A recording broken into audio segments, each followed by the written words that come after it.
Hi everyone. Okay, ನಾವೀಗ ಧರ್ಮಸ್ಥಳಕ್ಕೆ ಬಂದೀವಿ ನೋಡ್ರಿ. ಸೊ ಈಗ ಧರ್ಮಸ್ಥಳಕ್ಕೆ ಎಂಟ್ರಿ ಆದ್ವಿ. ಓಕೆ, ಹಾಗಿದ್ರೆ ತಡ ಯಾಕೆ, ಬನ್ನಿ ಒಳಗಡೆ ಹೋಗೋಣ.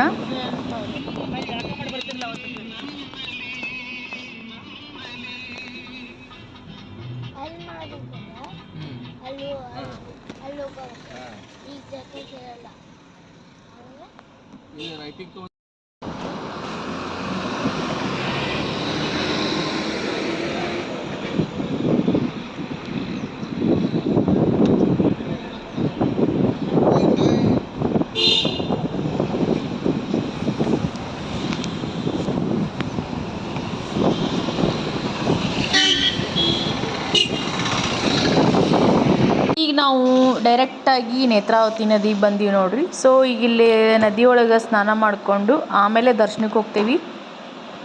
ನೀವು ನೋಡಾತಿರ್ಬೋದು ನೀರು ಎಷ್ಟು ಚಂದ ಹೊಂಟೈತೆ ಹೇಳಿ. ನನ್ನ ಮಗಗಂದ್ರೆ ಹಿಂಗೆ ನೀರು ಇದ್ಬಿಟ್ರೆ ಸಾಕು ನೋಡ್ರಿ, ಅವ ನೀರಿಂದ ಹೊರಗೆ ಬರಂಗಿಲ್ಲ. ಭಾಳ ಖುಷಿ. ನದಿ ಆಯ್ತು, ಸಮುದ್ರ ಆಯ್ತು, ಸ್ನಾನ ಮಾಡಕ್ಕಂದ್ರೆ ಅವ್ನು ಭಾಳ ಖುಷಿ.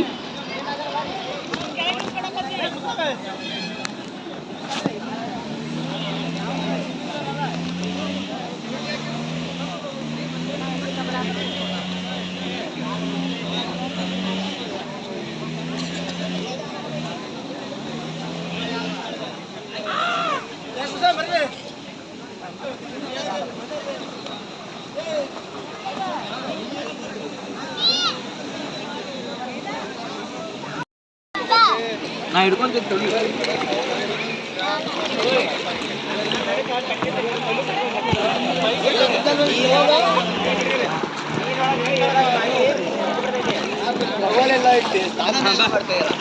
ಒಂದು ಫೋಟೋ ಹೊಡ್ಕೊಂಡು ಮಟ್ಟ ಬಾಯಿ.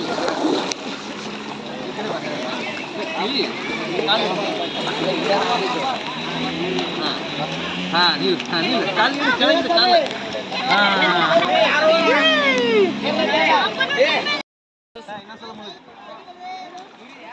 ಇನ್ನು ಪೂರ್ತಿ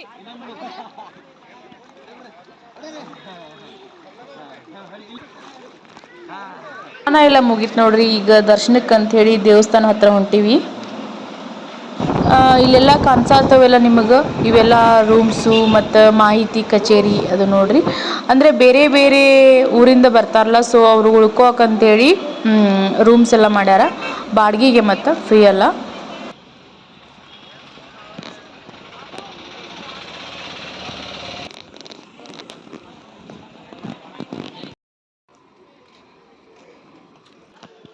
ಸೊ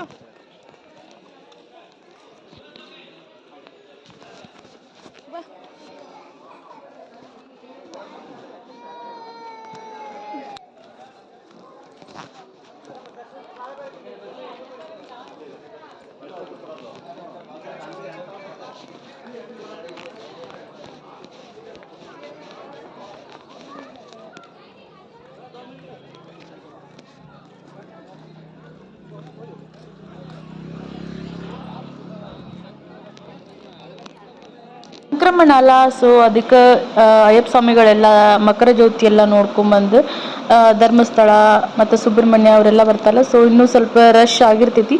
ಬಟ್ ಧರ್ಮಸ್ಥಳದಾಗ ಅಂತ ಏನು ಇದ್ದಿದ್ದಿಲ್ಲ. ಓಕೆ, ಈಗ ನೆಕ್ಸ್ಟ್ ನಾವು ಕ್ಯೂ ಹಚ್ಚಾತಿದ್ವಿ ನೋಡ್ರಿ ದರ್ಶನಕ್ಕೆ ಅಂಥೇಳಿ. ಸಿಕ್ಕಾಪಟ್ಟಿ ಸುಸ್ತಾಗಿರ್ತೈತಲ್ಲ, ಸೊ ಅದಕ್ಕಂತ ಹೇಳಿ ಇಲ್ಲೇ ಒಂದು ರೆಸ್ಟ್ ರೂಮ್ ಅಂತ ಮಾಡ್ಯಾರ.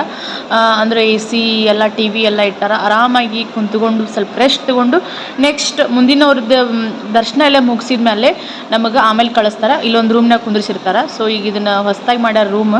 ನೋಡಾತಿರ್ಬೋದು, ದೊಡ್ಡ ದೊಡ್ಡ AC TV, ಆರಾಮಾಗಿ ಕೂಲಾಗಿ ಕುಂತಿದ್ವಿ. ಈಗ ನೆಕ್ಸ್ಟ್ ನಮ್ಕಿ ಮುಂದೇನು ದರ್ಶನಕ್ಕೆ ಹೋಗಿರ್ತಾರಲ್ಲ ಅವ್ರದ್ದೆಲ್ಲ ಮುಗಿದಾದ್ಮೇಲೆ ಇಲ್ಲಪ್ಪ ಅಂತಂದ್ರೆ ಪೂಜೆ ನಡೀತಿರ್ತೈತಲ್ಲ, ಸೊ ಪೂಜೆ ಎಲ್ಲ ಮುಗಿದಾದ್ಮೇಲೆ ನಾವು ಹೋಗೋದಿರ್ತೈತಿ.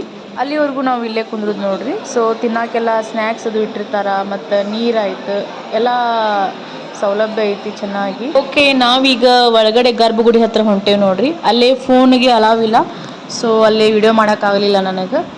ಈಗ ದರ್ಶನ ಎಲ್ಲ ಮುಗಿಸ್ಕೊಂಡು ಹೊರಗೆ ಬಂದ್ವಿ ನೋಡ್ರಿ. ಈಗ ನಾವು ದರ್ಶನ ಎಲ್ಲ ಮುಗಿಸ್ಕೊಂಡು ಪ್ರಸಾದ ನಿಲಯಕ್ಕೆ ಹೊಂಟೇವಿ ನೋಡ್ರಿ.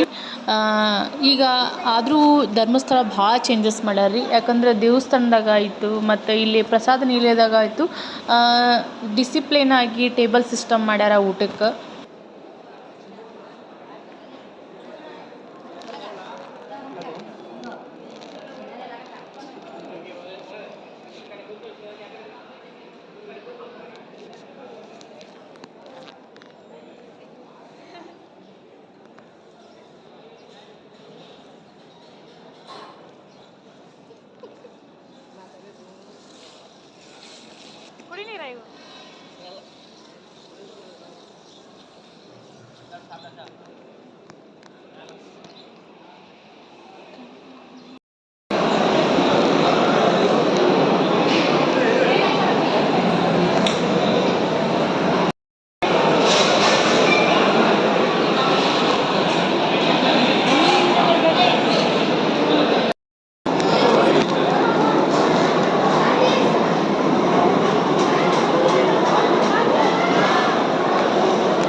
ಊಟಕ್ಕೆ ಕಡಲೆಬೇಳೆ ಪಾಯಸ ಮತ್ತು ಕುಂಬಳಕಾಯಿ ಪಲ್ಯ, ಹಂಗೆ ಅನ್ನ ಸಾಂಬಾರು ತುಂಬ ಟೇಸ್ಟಿಯಾಗಿತ್ತು ಪ್ರಸಾದ ಮಾತ್ರ.